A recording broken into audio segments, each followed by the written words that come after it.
Hi everyone, welcome back to this channel. So in today's tutorial, we will see how can you fix your MSI monitor button or joystick not working. So here's a guide to unlock your OSD, clean controls and reset it. Fix 1. Power cycle the monitor.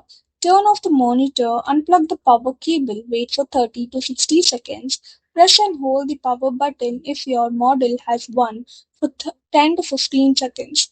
Plug the monitor back in and turn it on. Fix 2. Check whether the OSD is locked. Press and hold the joystick or menu button for about 10 to 15 seconds. If an OSD lock message appears, repeat the process to unlock it. Fix 3. Inspect the joystick button.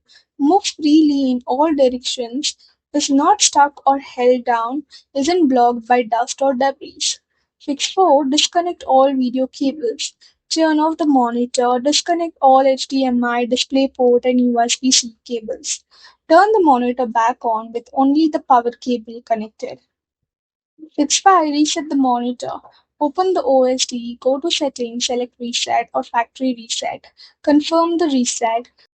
Fix 6. Update the monitor firmware. If MSI provides a firmware update for your specific model, install it using the official update utility and instructions. Firmware updates can resolve control and OSD related bugs.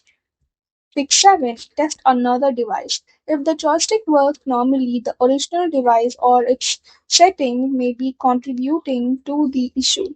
If it still doesn't work, the problem is more likely with the monitor. Fix 8. Check the power supply. The power cable is securely connected. You are using the original power adapter if your model requires one. The wall outlet or surge protector is functioning correctly. Fix 9. Inspect your physical damage.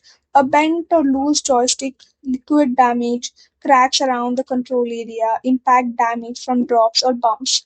Fix 10. Contact your MSI support. If none of the above steps restore functionality, the joystick or internal control board may have failed. You need to contact your MSI support with your monitor's model number and serial number to check its warranty coverage and arrange a repair. That's all for the video. Thank you for watching. Don't forget to like, share, comment, and also do hit the subscribe button.